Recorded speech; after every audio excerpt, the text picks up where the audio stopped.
Welcome to the Dubai World Trade Club. I'm Ravina Ranjan and today's guest is going to be sharing some cool tips, tricks and techniques on how to run your business effectively and also keep that great work-life balance. Hi Dave, how are you? Fantastic, Ravina. Thank you very much for inviting me. Looking forward to chatting with you. I'm so excited to do this as well.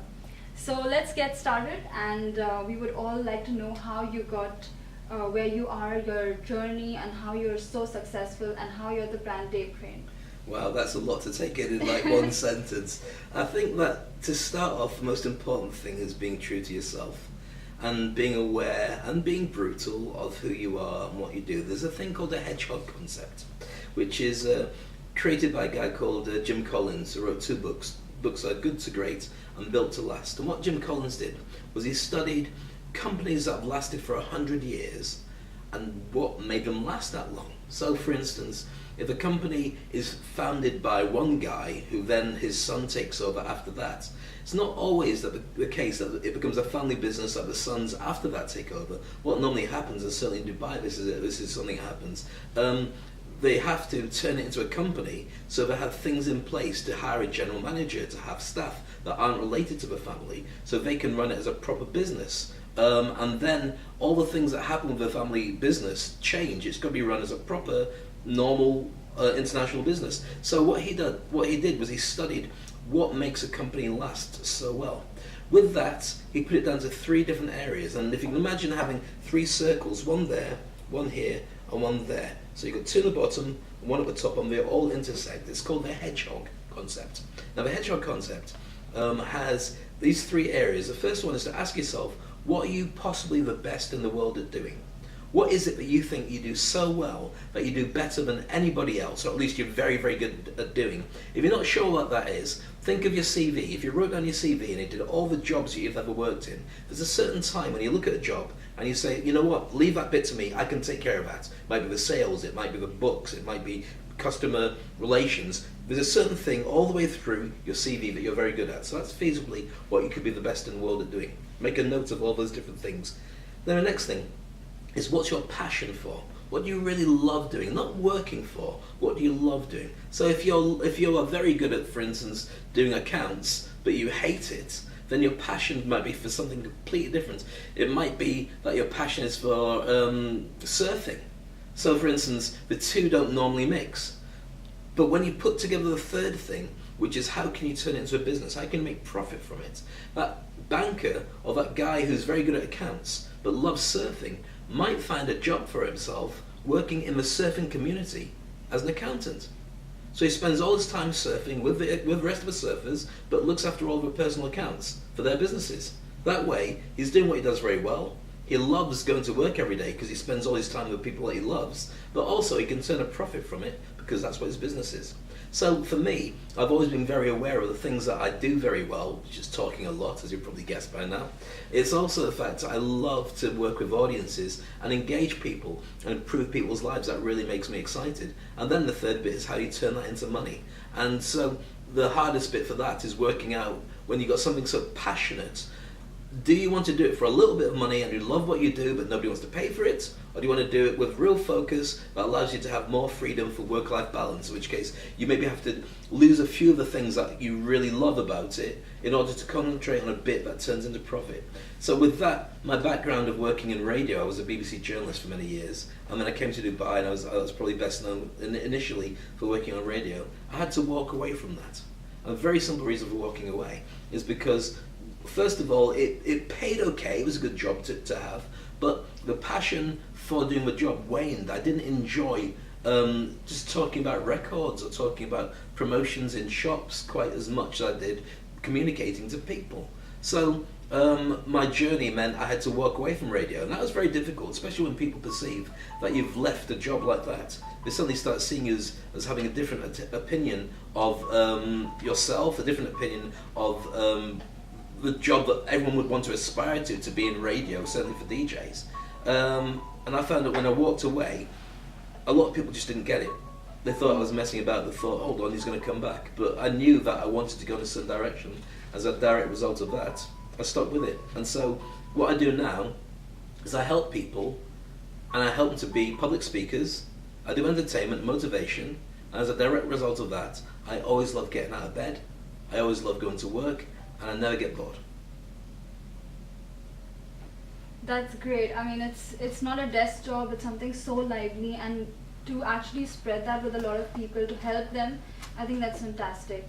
And just your entire journey, like the RJ, DJ, and then just coming into the entertainment industry, it's hectic, it's wonderful, it's so lively. I also think that it's a young person's game, to be honest with you. I think that you evolve in the way that you enjoy certain things. When I was young, as a DJ, it was great. I was going out partying. It was nice to be the guy who was running the nightclub, so everyone was just enjoying it. But as you get older and you've got a family and you've got different things that you want from life, you've got to look at where you truly want to be. The guys that I know who worked in radio, still work in radio, a lot of them wish they got out. And they're stuck in a job, and I don't mean to be horrible about radio, because I think it's a wonderful passion to have, and it's a really exciting job to be in. But there are not many jobs that translate from being a radio DJ to then having those skills and working in something else. You've got to be on a microphone, you've got to be in public, and that's not 24/7. So unless they've really brushed up their production skills, so then they can work in production, movie production, TV production, and so on, it can be really challenging. So I think that I got out at the right time. And I think that most people will stick with the jobs that they trained for if they can, because they like to be in the comfort zone. And I think that you only grow when you get into a discomfort zone.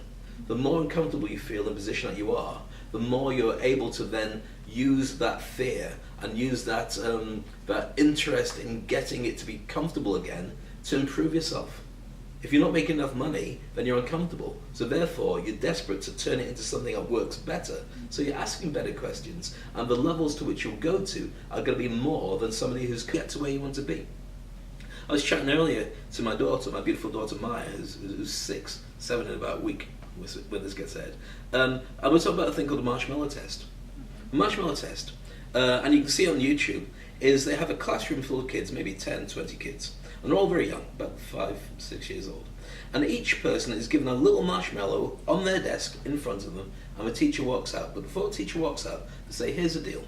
If you have a marshmallow left on your desk, when I come back in the room, I'll give you a second marshmallow. So then the teacher walks out.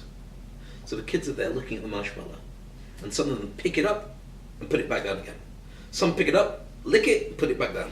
Some are frowning and staring at it. Some take a nibble, put it back. Another nibble, put it back.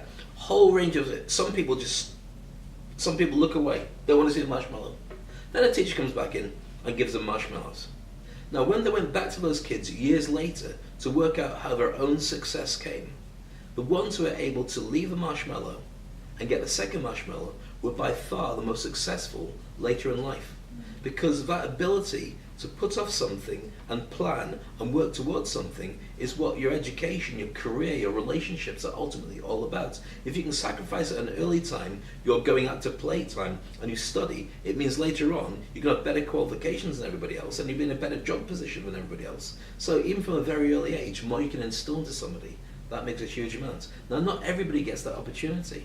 And certainly if you take any particular country, if you're living in a world where you've got, like for instance Dubai has got so many business opportunities, so many things happening all the time. If you grow up in Dubai, you learn about different nationalities, you learn about the amount of firsts that come in Dubai, you have a real pioneer entrepreneurial attitude towards life, and you also don't see race or religion. You go to any other country and you can get on with people because you're interested. Where are you from? What do you do?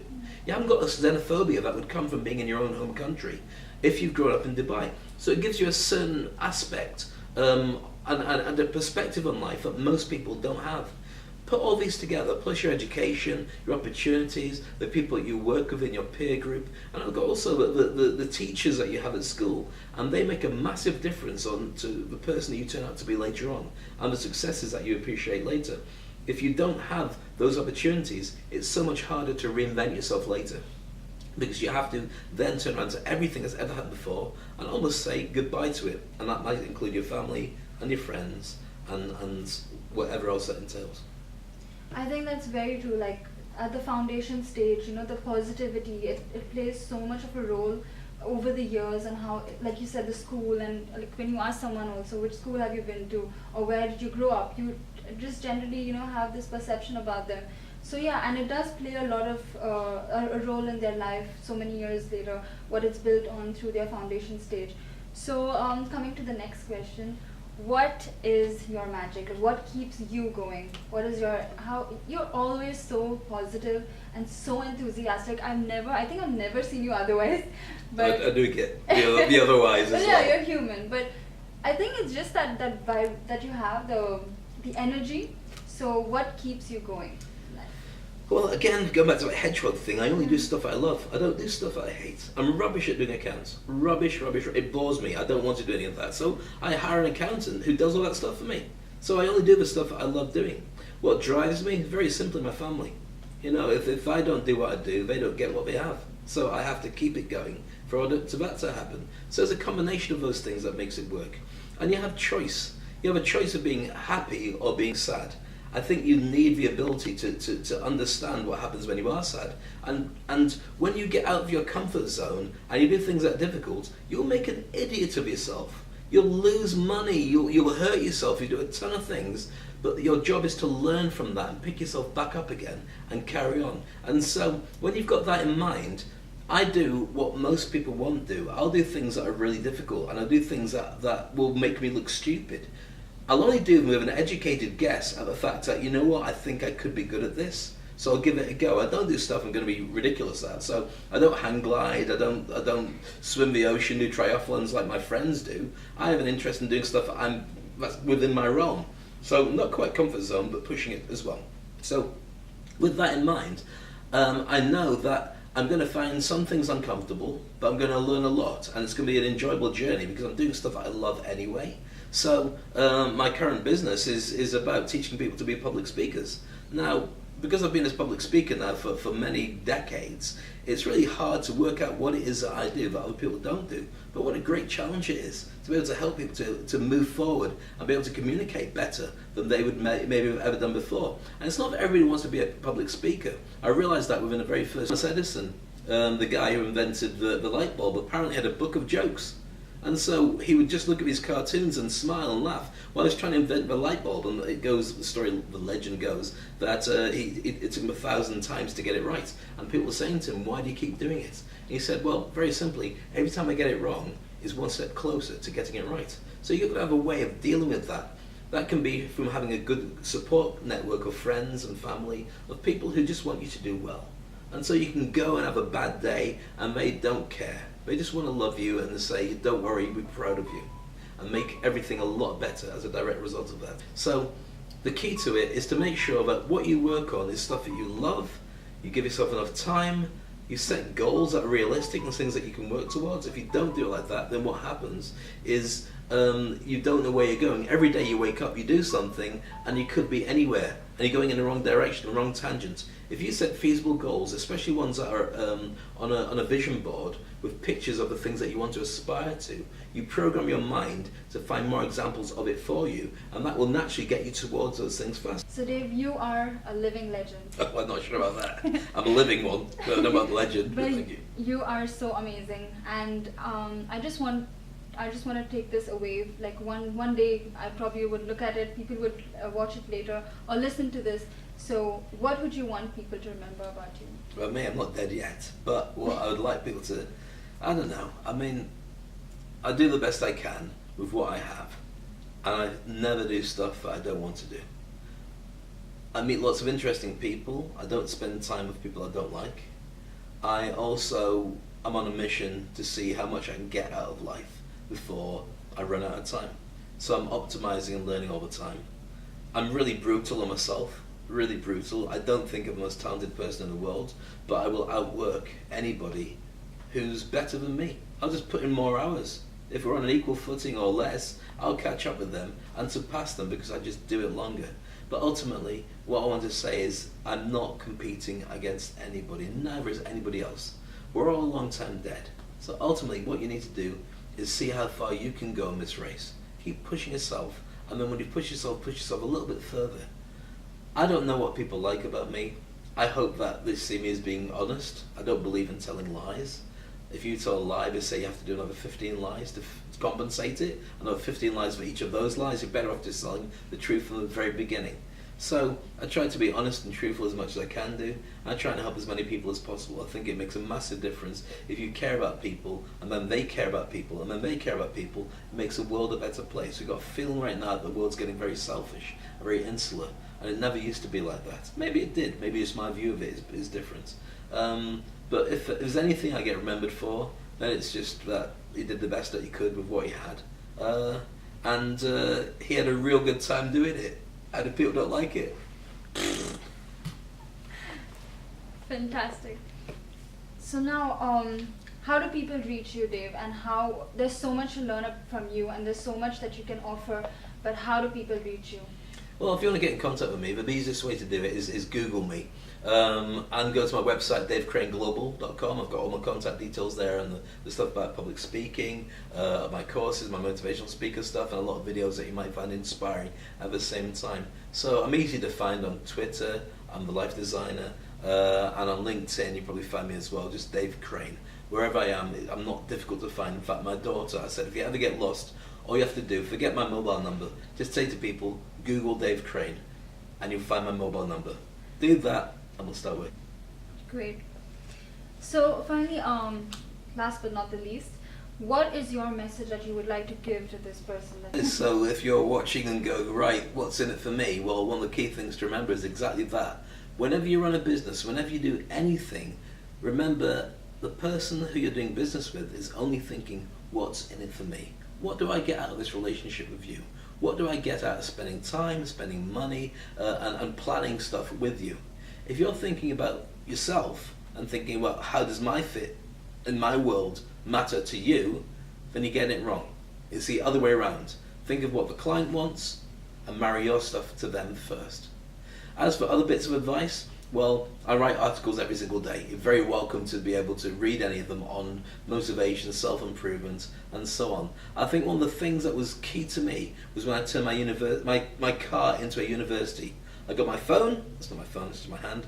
I got my phone and I started programming it with talking books, with audios, with podcasts. As a direct result of that, when I'm in the car, I'm stuck in traffic or I'm going on a long journey, what a great opportunity to read a book. What a wonderful time to learn something new about the industry that you're going into, or the people you're working with, or even about yourself. You can learn all that stuff in the car. And so when you leave university, you leave school, and you're thinking, right, that's it, I never have to work again, I never have to learn again. That's when it actually starts, because you can do the stuff that you truly want to learn about you. So ultimately, never, ever, ever stop learning. Never stop pushing yourself. We're a long time dead. Until then, you've got a fighting chance to really improve your life, create more success, and create more joy for other people too. The more you care about others, the more they care about you, and you create a certain buzz. It's like having your own little Wi-Fi that gives love out to the world. People get attracted to that, and they want to give love back to you. That's my advice. Thank you, Dave. It's been a pleasure talking to you. Thank you for your time. We've got more guest speakers coming up, so hope you enjoyed it and would love to hear your comments. Have a great day.